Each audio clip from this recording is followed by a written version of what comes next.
Happy Homebrew Wednesday. Clements Homebrew coming at you. Kevin here. Hope you're enjoying that background music, the little intro music, yeah? By the way, I also got to say a day early, happy 4th of July to everyone in the U.S. Yeah, indeed. And the missus inside preparing some goodies for tomorrow's celebration. Some of the family will be coming over, so that'll be fun for sure. And but this music, yeah, let's check this out. I mentioned it on one of my vids, but this is the fine tunes of Homebrew Hollar. Gotta love that, Homebrew Hollar. Yeah, it gets better though, because the lead singer, the female singer, is J.C. Clements. Yeah, I can't make it up. I'm not making that up. J.C. Clements. You know, folks, you heard that right. Homebrew Hollar, starring J.C. Clements. That's right, it's in the blood. Sometimes there just ain't nothing you can do about it. And I love music, and I love me some good homebrew. Speaking of which, do you hear that? Oh yeah, can't mistake that. We got beer mail. The beer mail today is coming from Jason Davies. And I'm going to start right off with the brew. He sent me 2 bottles. Now, this is his first batch. It's a little bit older, we'll see. This is his Holy Grail Pale Ale. I got to tell you, Jason, I love the name of that beer. It's a sweet name. It really is. All right. So, anyway, he admits this is an older batch. He's made a new batch, which is just about gone at this point. So he's not sure how this one's going to come out. So we'll give it a whirl. Oh, I already could smell that a little bit. Oh yeah. That has some nice aroma to it actually still. It's got a little banana tang to it in the aroma. Let's get a taste on this. Oh wow. That's got a lot of sweet flavors on it. Probably any hops on it have died down if it's an older beer, but it's very refreshing too. I don't know if you can see, there's a lot of bubbles coming up on this. Probably not really the right lighting for that.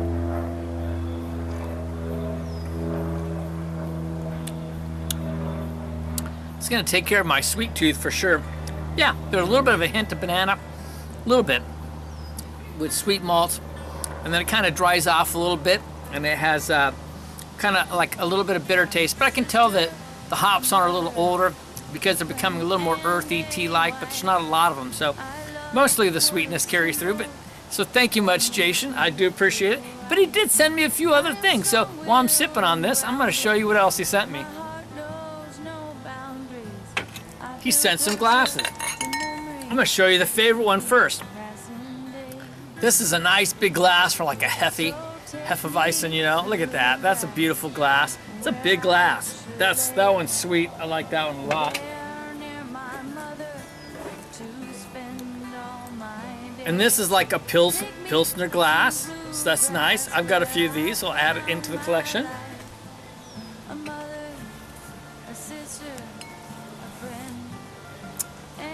This one, I'm not going to pronounce it right. It's like a Steinlager or Steiger or something like that. I can't quite say it. It's a German glass. And the word basically means stick because they're straight and tall usually. And so these are used for Rausch beers, Pilsner beers, but the various things like Czech Pilsners and things of that nature. So that's a fun one. It can also be used as a Tom Collins glass, by the way. This one's really funny. This one cracks me up. Now this is more like a wine glass, but we have these exact glasses at the house. We'll add it to, because we lose them here and there, but this exact glass we have, because it doubles up great as a water glass at the table, as you know, as well as for wine too. So we use it both ways. So thanks. That's funny. And then,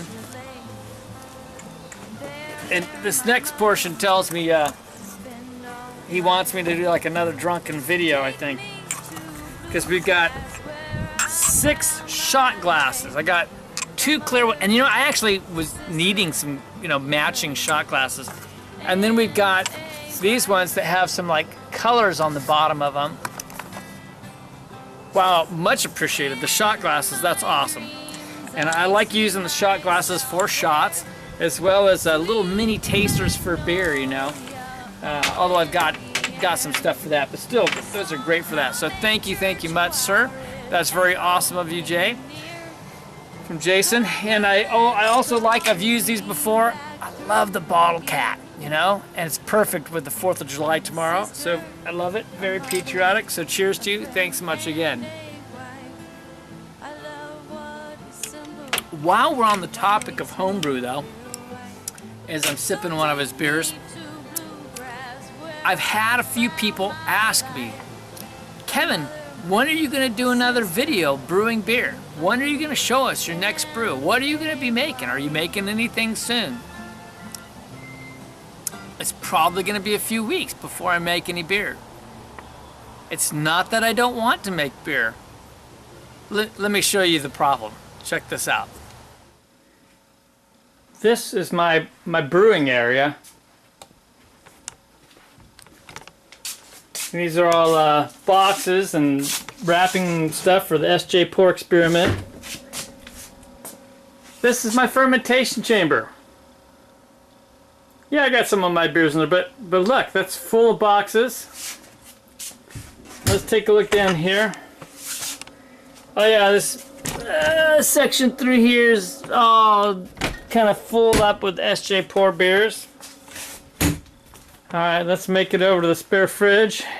Alright, here's the inside of the garage fridge, the extra fridge. SJ beers, more SJ beers. Both these bins are full of SJ beers.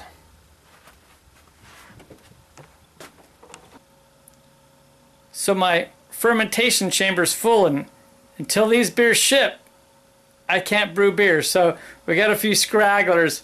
We need you to get your beers coming on in so we can get everything shipping out to everyone. So as you can see, things are a bit congested right now. So hopefully, I know I got another email from a guy who had shipped off his stuff the other day. It's going to be a week before I get his, but I got like 3 more stragglers that we need to hear from. So, and they probably know who they are, but I think SJ was going to send them a note. I may do that as well. But we need to get those beers in right away so we can get the others out. So I had to move everybody's beers into my fermenter area and the refrigerator to keep them cool so it wouldn't go bad.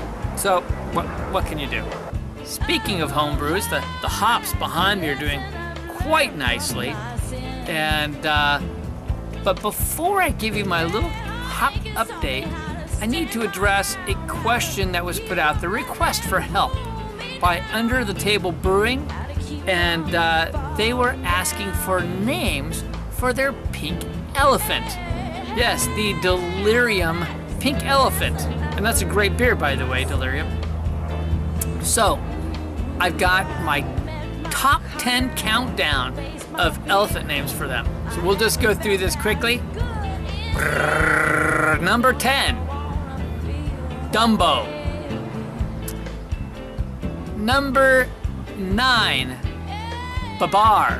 His stories about Babar the elephant. Number 8, Mammoth.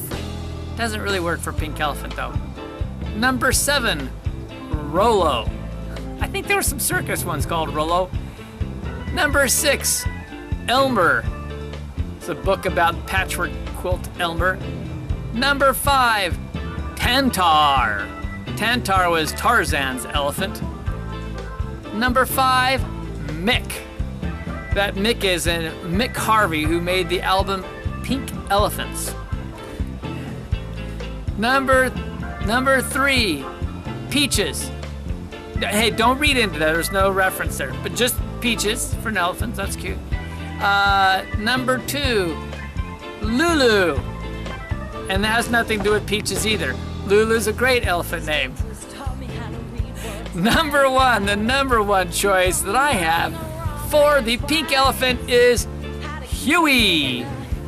like Huey Lewis in the News, or Huey, Dewey, Louie, or Huey, though, is a good name, and I'll tell you why I think so. Gotta make my case. The brewery is Brewery Huey. I don't know how they pronounce it. I'll put it right down there. Brewery Hugh. It's Huyghe. So Huey is a good way to pronounce it as any for the U.S., so why not call the elephant Huey? There you go. I'm sure you'd agree, right, Elder P? Anyway, well, I'm choking over here and laughing. Why don't you take a look at the hop update? All right, this is the Willamette that was only maybe a foot tall a couple weeks ago. And it is racing up the line here. And then next to it, we've got the Cascade. And it's doing a good job.